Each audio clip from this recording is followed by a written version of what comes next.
You know, the biggest disservice us women do to ourselves is by saying, well, I'm just going to wait on a sign.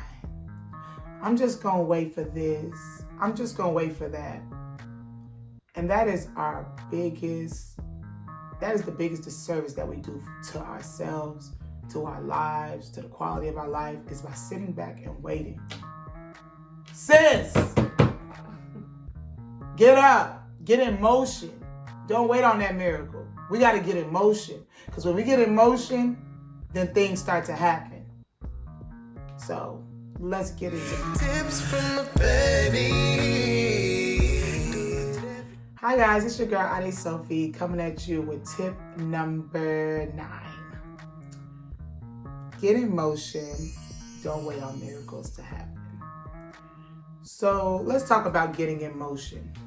A lot of times we like to sit back and wait on things to happen for us. And sometimes it does. Like, you know, sometimes things fall into our lap and it's just the universe, or, you know, I'm Christian, so I'll say the Lord doing something for us, you know, and those happen at times. But it doesn't happen all the time.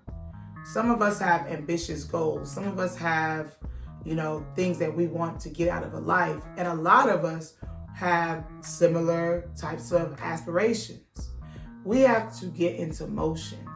When we allow things like, you know, depression or just, you know, sometimes passiveness to take over us, we like to sit back, you know, wait at home, watch television on the weekends, you know, just wait for something to happen, wait for somebody to come help us.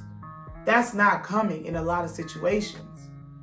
A lot of times people like to use that saying, if we're Christians, oh, you know, the Lord will do it for me on the Lord's time.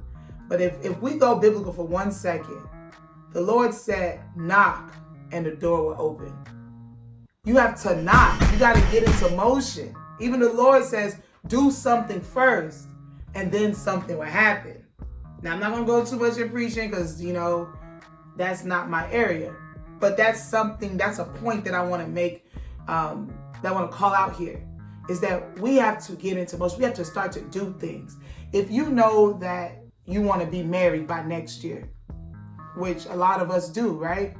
Then why are you just sitting at home on Fridays waiting for your man to come through in an Amazon package? It's not going to happen, sis.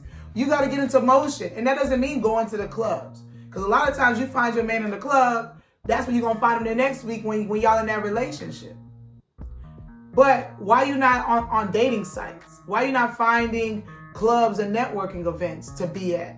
Getting in motion, putting things into the universe. If you know you want this certain job, let's say you're an accountant, but you want to get into tech. Why aren't you not going to tech events? Why aren't you not going to different networking, different chats, joining different clubs, going to different, you know, conferences, getting into motion and making that happen? People underestimate thinking that dollars and money is life's true currency. Life's true currency, the truest currency, is time. The time you just spent listening to me a minute ago, you will never get that moment back. You can't pay for it. You can't pray for it. It's never coming back. Time is the biggest currency that we have to focus on, that we have to not waste on waiting. You have to get into motion. You have to maximize our time. My mom always says, make haste while the sun is out. Right now, in this time, you could be doing what you want to do, not waiting for someone to come and create that life. So here's 3 tips on getting in motion if you find yourself stagnant and needing a little uplift or a little push. First tip, get moving, get in motion. You know, Winston Churchill says that, you know, the best thinkers go for walks. So I always love going for walks when I have a chance, on a lunch break or whatever. But if you find yourself stagnant, first step, just get up and go for a walk.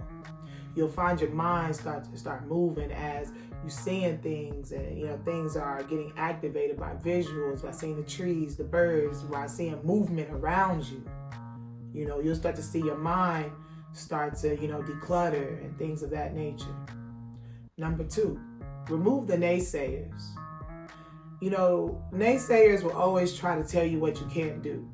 They always try to tell you, oh, that's too difficult, or why it's not going to work, or why you shouldn't do it. Like, I remember, I'm naturally a thick girl, but I come to a point where I didn't want to be as thick as I was, at that time. Like, I want, be a little skinny thick, be more on the slim side. And I remember my friend told me, he was like, oh, you just need to accept who you are.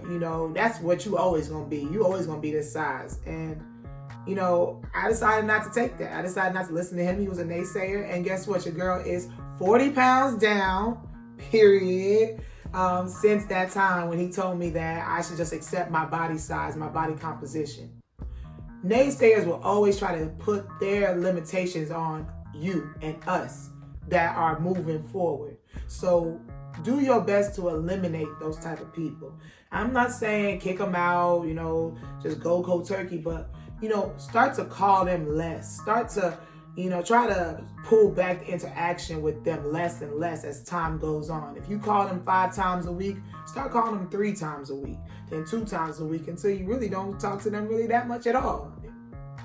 Then replace them with the go-getters. Replace them with people that are ambitious, that are chasing their goals, that are positive, that are forward-thinking, that are always in a growth mindset and a mind of abundance.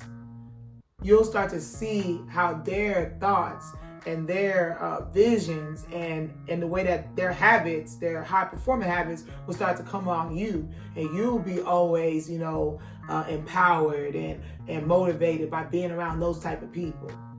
If you don't have those type of people in your circle, sounds like that's the perfect time to go to a networking event and meet some new friends.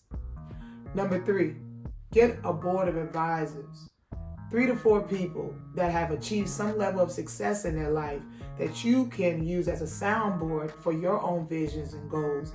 So that way you can say, hey, I'm thinking about doing this. I'm considering this. What do you think?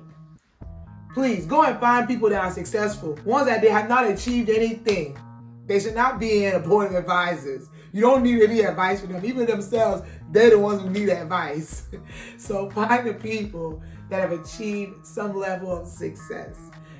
Whether it can be, like I said, as simple as losing weight. Just somebody who has set a goal and has attained it, and you know that to be true.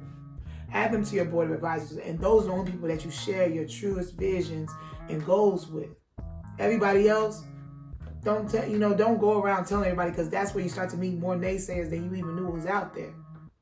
Let them see, not hear your plans. So I hope this blesses you. I hope this gives you a little kick in the butt if you do find yourself stagnant, or I hope this reinforces you if you're already on your plan and you're already a woman in your mission. But let us continue to shine our crowns. Please leave a comment if this speaks to you, and don't forget to subscribe.